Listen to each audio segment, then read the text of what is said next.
మీ అందమైన ప్రయాణం ప్రారంభించండి. 49 మీ తల్లిదండ్రులు కావాలనే కలలను సాకారం చేయడానికి సహాయపడుతుంది.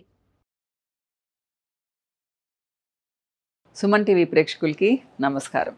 సో డయాబెటీస్, షుగర్ వ్యాధి లేదా మధుమేహం ఇది తెలియని వాళ్ళు ఉండరు. నేను దీని గురించి పెద్దగా ఎక్స్ప్లెయిన్ ఏం చేయను, ఎందుకంటే వేల వీడియోస్ ఉన్నాయి దీని మీద కదా. కాకపోతే దీన్ని చూసి ఒక భూతంలాగా భయపడుతూ ఉంటారు. అమ్మో డయాబెటీస్ వచ్చేసింది, ఏం చేయాలి, అసలు నార్మల్ లైఫ్ ఉండదు మనకి, వీక్ అయిపోతాము, లేదా అసలు ఎనర్జీ లెవెల్సే ఉండవు, త్వరగా వెళ్ళిపోతాము, ఇలాంటి అపోహలు ఎన్నో. నిజమ్మా, నా దగ్గరకు వచ్చే క్లయింట్స్ కూడా చాలా డల్ అవుతూ ఉంటారు. నేను ధైర్యం చెప్పి పంపిస్తూ ఉంటాను. డయాబెటీస్ అంటే టైప్ 1 డయాబెటీస్ వచ్చిన వాళ్ళు కూడా, జువెనైల్ డయాబెటీస్ వచ్చిన వాళ్ళు కూడా 80-90 ఇయర్స్ బతికిన వాళ్ళు చాలామంది ఉన్నారు. టైప్ 2 డయాబెటీస్ కాదు, టైప్ 1 డయాబెటీస్. కాకపోతే ఏంటి అంటే మనం నార్మల్గా ఉండాలి అంటే ఎలా తినాలో తెలుసుకోవాలి, ఏం చేయాలో తెలుసుకోవాలి. సైకోసోమాటిక్ డిసీజెస్ అంటారు. ఒక విధంగా చెప్పాలి అంటే ఇది జెనెటిక్ కూడా అమ్మా. పెద్దవాళ్ళకు ఉంటే మనకు కూడా వస్తుంది. ముఖ్యంగా ఈ రోజుల్లో పెద్దవాళ్ళకి లేకపోయినా కానీ ఈ స్ట్రెస్, టెన్షన్ హై లెవెల్స్ ఉండబట్టి చాలా మందికి వస్తుంది. ముఖ్యంగా మన ఇండియన్స్కి ఎక్కువ వస్తుంది, మన సౌత్ ఇండియన్స్కి కూడా ఎక్కువ వస్తుంది. దానికి కారణం అంత వైట్ ఫుడ్ అంటారు, తెల్లటి ఆహార పదార్థాలు అంటే అన్నము, పాలు, చక్కెర ఇలా అన్నమాట చెప్పుకుంటూ పోతారు, మైదా ఇలా. కానీ ఇవి తినని వాళ్ళకు కూడా డయాబెటీస్ వస్తుంది కదా, తెలుసు కదా మీ అందరికీ.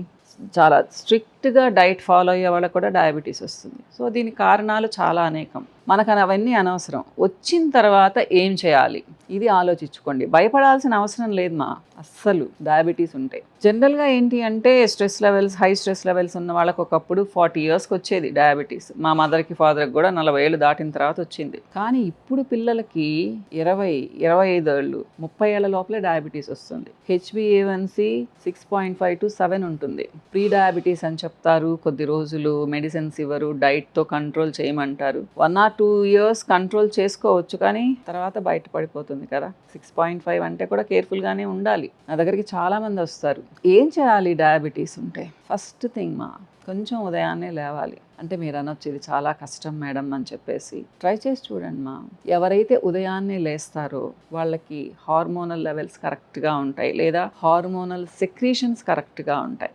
ఉదయాన్నే లేవండి, బ్రష్ చేసుకున్న తర్వాత వాకింగ్ చేయండి లేదా మీకు నచ్చిన ఎక్సర్సైజ్ చేయండి.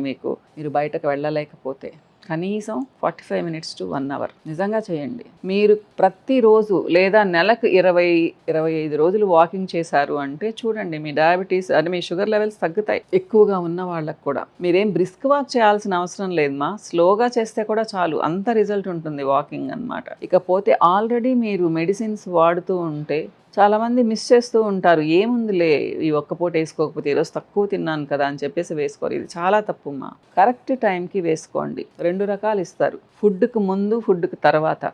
అలానే వేసుకోవాలి. ఫుడ్కి ముందు వేసుకునే టాబ్లెట్ ఫుడ్ తిన్న తర్వాత వేసుకోకూడదు. అలాంటప్పుడు మీరు మర్చిపోయే అలవాటు ఉంటే ఫుడ్ తర్వాత వేసుకునే టాబ్లెట్ని అడగండి డాక్టర్ని, వాళ్ళు అదే సజెస్ట్ చేస్తారు మీకు. కాబట్టి మిస్ అవ్వకండి చాలామంది అనుకుంటూ ఉంటారు అంటే స్వీట్స్ తింటేనే షుగర్ లెవెల్స్ పెరుగుతాయి అని చెప్పేసి. కాదుమ్మా, మీరు కార్బోహైడ్రేట్స్ ఏం తిన్నా పెరుగుతాయి, ఓకేనా.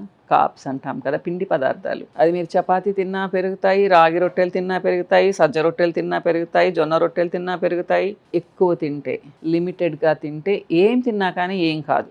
మీరు అన్నం కూడా హ్యాపీగా తినొచ్చు. నేను నా క్లయింట్స్కి చెప్తూ ఉంటాను యాజ్ ఎ న్యూట్రిషనిస్ట్గా, మధ్యాహ్నం పూట చక్కగా రైస్ తినండి అని చెప్తాను. నిజమ్మా, కానీ రైస్ 1 కప్పే తినమని చెప్తాను. మీరు అదే సజ్జ రొట్టెలు అన్నారనుకోండి, మీడియం సైజ్ అయితే 2-3 తిన్నా కానీ ఏం కాదు, ఎందుకంటే దాంట్లో లాట్ ఆఫ్ ఫైబర్ ఉంటుంది అది మిమ్మల్ని ప్రొటెక్ట్ చేస్తుంది. అన్నం కూడా అలా మీకు షుగర్ లెవెల్స్ పెరగకుండా ఉండాలి, మీ గ్లూకోజ్ లెవెల్స్ పెరగకుండా ఉండాలి అంటే తప్పకుండా ఆకుకూరలతో కానీ బీన్స్తో కానీ కలిపి తినండి. మీరు ఒక బౌల్ రైస్ తీసుకున్నారు అంటే అంతే, దాంతో 3/4 కప్పు దాల్ తీసుకోండి, 1 full బౌల్ వెజిటబుల్స్ తీసుకోండి. అంటే బెండకాయలు కానీ, దొండకాయలు కానీ, పొట్లకాయలు కానీ, లేదా ఆకుకూరలు కానీ, బీన్స్ కానీ. మళ్ళా రూట్స్ అండ్ ట్యూబర్స్, గడ్డలు దుంపలు తినకూడదు అంతంత ఎక్కువగా. అలా తిని చూడండి మీకు ఏం పెరగదు.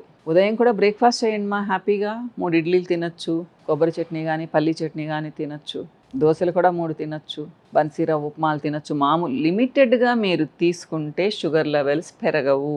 కానీ దాంతో పాటుగా వెజిటబుల్స్ ఉండేలా చూసుకోండి, క్వాంటిటీ చూసుకోండి. నేను 6 ఇడ్లీలు తింటాను, ట్యాబ్లెట్ వేసుకుంటాను అన్నారు అంటే అది కుదరదు. మీరు ట్యాబ్లెట్ వేసుకున్నా కానీ 6, 8 తిన్నారు అంటే షుగర్ లెవెల్స్ పెరుగుతాయి. నిజమ్మా, ఫుడ్తో మనం చాలా కంట్రోల్ చేసుకోవచ్చు. ఇది చాలామంది న్యూట్రిషనిస్టులు చెప్తూ ఉంటారు. ఇకపోతే నైట్ తినే ఫుడ్ కొంతమందికి ఏంటి అంటే, నేను 7కి తినండి అమ్మా అంటే, మేడం నాకు మధ్యలో ఆకలి అవుతుంది మేడం అని చెప్తారు. ఇవంతా మన మైండ్లో పెట్టుకొని ఉంటామ్మా.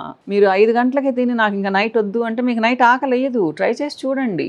ఎవరైతే ఎర్లీగా భోంచేస్తారో, నైట్ డిన్నర్ తీసుకుంటారో వాళ్ళకి అంటే షుగర్ లెవెల్స్ అంతగా పెరగవమ్మా. నైట్ లైట్ ఫుడ్ తీసుకోండి, సూప్స్ తీసుకోండి, సలాడ్స్ తీసుకోండి. లేదు నాకు ఇవన్నీ ఇష్టం లేదు అంటే 2 రొట్టెలు తీసుకొని అంత కర్రీ తినండి. మీడియం సైజు రొట్టెలు తీసుకొని, పెద్ద పెద్దవి కాదు. స్వీట్స్ ఒక్కటే కాదు, మీరు తినే ఆహార పదార్థాలు ఏవి ఎక్కువ తిన్నా షుగర్ పెరుగుతుంది. లిమిటెడ్గా తీసుకున్నారు అంటే బాగుంటారు. ఇకపోతే కొంతమంది అంటుంటారు, మేడం మా షుగర్ లెవెల్స్ చాలా ఫ్లక్చుయేట్ అవుతుంటాయి మేడం, చాలా ఎక్కువైపోతాయి, లేదా ట్యాబ్లెట్ మారిస్తే చాలా తక్కువైపోతాయని. ఎక్కువైపోయినా కొంచెం డేంజర్ లేదు, కానీ తక్కువైపోతే చాలా డేంజర్ మా. కొంతమంది ఏంటి అంటే మార్నింగ్ ఎప్పుడో 8కి బ్రేక్ఫాస్ట్ చేస్తారు, మధ్యాహ్నం 2-3 అయినా కానీ ఏమీ తినకుండా అలానే ఉంటారు. అలాంటి వాళ్ళకి షుగర్ లెవెల్స్ డౌన్ అవుతాయి. కాబట్టి in between meals mid morning snacks లాగా తీసుకోవాలి. లేదు అంటే 12:30, 1 o'clock టైంలో ఏదైనా ఫ్రూట్ తీసుకోవాలి తప్పకుండా, షుగర్ లెవెల్స్ డౌన్ అవ్వకుండా.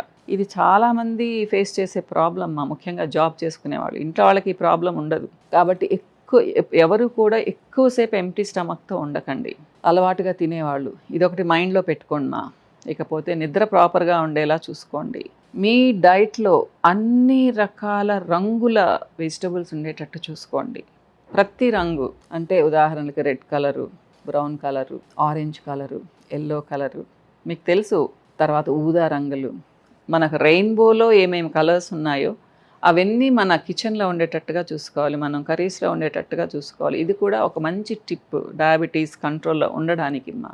అన్నిటికంటే ముఖ్యంగా మానసికంగా ప్రశాంతంగా ఉండండి. డయాబెటీస్ అంటే ఈ రోజు ఏం వెళ్ళిపోం, ఎన్నో సంవత్సరాలు హెల్తీగా బతకొచ్చు, కొంచెం మనం డిసిప్లిన్తో ఉన్నాము అంటే. ఈ పాయింట్స్ గుర్తుపెట్టుకోండి మా. ఇంకా చాలా చెప్పాలనుంది, నెక్స్ట్ వీడియోస్లో మాట్లాడతాను. మీకు ఏదైనా డౌట్స్ ఉంటే కామెంట్ సెక్షన్లో పెట్టండి, దాని నుంచి నేను ఆన్సర్ ఇస్తాను మా, నాకు వీలైనంత వరకు. ఇంకో వీడియోలో మళ్ళీ కలుస్తాను. నమస్తే.